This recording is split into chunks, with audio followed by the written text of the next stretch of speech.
Halo, selamat pagi pemirsa. Berita Padang hadir kembali hari ini bersama saya Adini dan sejumlah informasi telah kami siapkan untuk Anda. Berikut selengkapnya.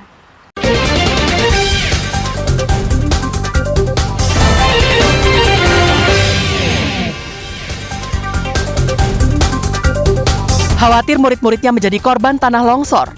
Kepala Sekolah Dasar Negeri 10 Batanggasan, Padang Pariaman, manfaatkan musala jadi ruang kelas. Sebuah lembaga pelatihan kerja dilaporkan siswanya ke polisi karena mereka telah menunggu bertahun-tahun tak kunjung diberangkatkan. Sengketa lahan antar warga dengan perusahaan perkebunan kelapa sawit di Pasaman Barat kembali berlanjut.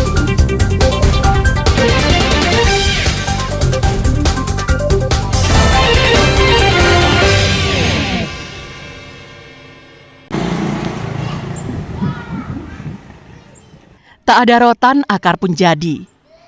Pepatah ini dipegang teguh oleh guru-guru di Sekolah Dasar Negeri 10 Batanggasan, Padang Pariaman. Usai beberapa ruang kelasnya terancam tanah longsor dari bukit yang berada tepat di samping sekolah, mereka pun memanfaatkan musala dan ruang majelis guru sebagai ruang kelas dan digunakan untuk proses belajar dan mengajar. Kelas 1 dan kelas 2 menggunakan musala, sedangkan kelas 3, kelas 4, dan kelas 6 memanfaatkan ruang majelis guru. Musala untuk ruang belajar ini tak disekat sama sekali. Guru pun mengajar bergantian agar murid bisa fokus belajar. Sedangkan kelas 3, kelas 4, dan kelas 6 ditumpuk belajar di ruang majelis guru. Kelas mereka hanya dibatasi lemari buku. Duduk murid pun mengikuti kondisi. Ada yang duduk menghadap ke depan, ada juga kelas yang duduknya melingkar dan saling berhadapan. Guru yang mengajar juga mengikuti kondisi. Ada yang berdiri di depan, ada juga guru yang berkeliling di belakang murid untuk menerangkan pelajaran. Di sisi lain, ruang majelis guru ini, beberapa pengajar yang tidak bertugas juga sibuk menyelesaikan pekerjaan lainnya. Meski heboh dengan suara belajar, namun hal itu tak membatasi semangat guru untuk mendidik murid-muridnya. Langkah yang dilakukan sekolah ini justru didukung oleh orang tua murid. Karena bagi mereka, keselamatan adalah hal yang utama. Karena kita kan harus melakukan proses pembelajaran, Pak. Sebentar lagi kita akan melakukan UTS. Kalau belajar di lokal lama gimana, Bu? Pak, itu rasanya tidak memungkinkan, Pak, belajar di lokal lama. Karena dikhawatirkan suatu saat akan terjadi longsor, Pak. Kami takut. Yang lain lagi, Pak, orang tua siswa juga tidak mengizinkan, Pak. Takut nanti ada longsor gitu. Sejatinya, pemerintah harus tanggap dengan kejadian ini dengan segera membangun gedung sekolah baru atau memindahkan SD Negeri 10 Batanggasan ini ke tempat yang lebih aman. Eki Rafki melaporkan dari Padang Pariaman.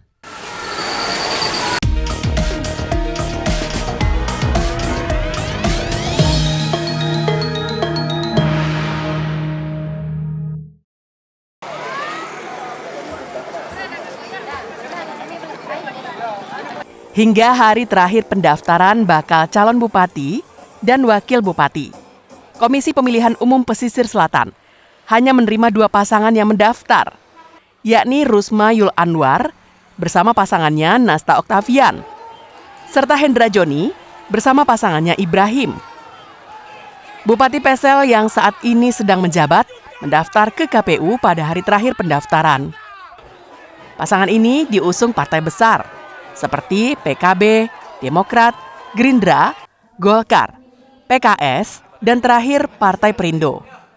PKB saat ini memiliki suara terbanyak pada pemilu lalu, dengan total suara 6 kursi. Kemudian Partai Demokrat dengan 5 kursi, Partai Gerindra 5 kursi, Partai Golkar 5 kursi, PKS 5 kursi, dan Perindo 1 kursi. Sekarang sudah ada 2 yang mendaftar, tapi kita tetap menunggu sampai dengan waktu yang ditentukan. Sebenarnya belum, tapi kita tetap tunggu. Sebelumnya pada hari pertama pendaftaran, pasangan Hendra Joni dan Risnaldi Ibrahim sudah mendaftar lebih dulu. Banta Fauzan melaporkan dari Pesisir Selatan. Oke, jempolnya.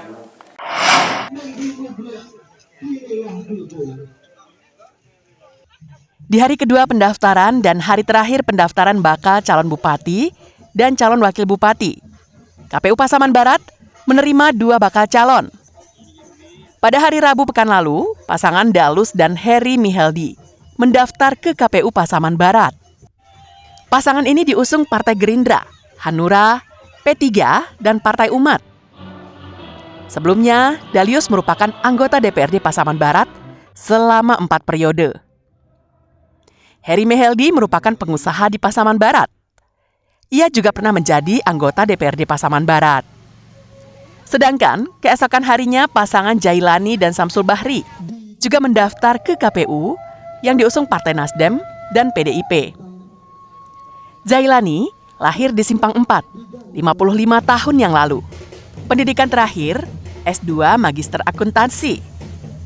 Jailani merupakan pengusaha di perantauan. Sedangkan Samsul Bahri sebelumnya merupakan anggota DPRD Sumatera Barat periode 2019-2024. Dari mulai tahapan yang kita mulai tanggal 27 sampai tanggal 29 hari ini, itu Pak Jailani dan Pak Samsul Bahri merupakan bacalon yang keempat yang sudah mendaftarkan ke KPU Sumatera Barat. Alhamdulillah dari hari pertama bacalon daftar dan hari ini itu setelah kita cross-check administrasinya itu sudah kita terima. Hingga hari terakhir pendaftaran bakal calon bupati dan wakil bupati Pasaman Barat berjumlah 4 pasang. Mereka adalah Hamsuardi dan Kusnadi, Yulianto dan M. Ihpan, Dalius dan Heri Miheldi, serta Jailani dan Samsul Bahri. Safatul Ulum melaporkan dari Pasaman Barat.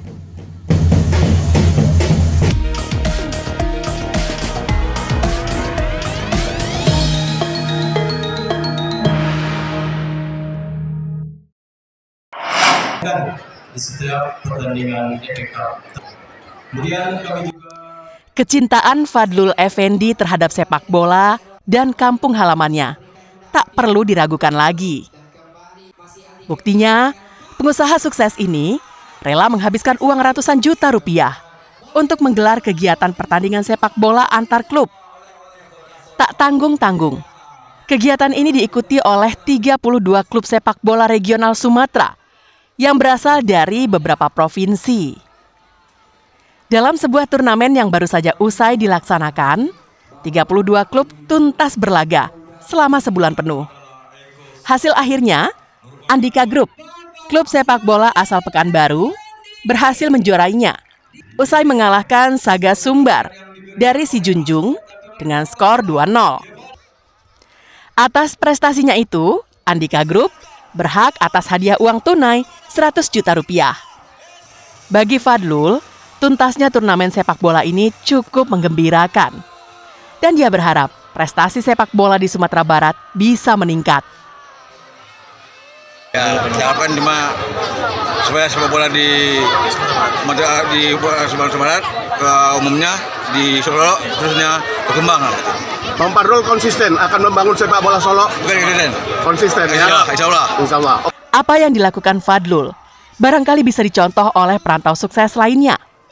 Bahwa untuk membangun Sumatera Barat di segala bidang harus diwujudkan dengan kerja nyata, bukan hanya berkoar-koar di media sosial. Garnadi melaporkan dari Solo.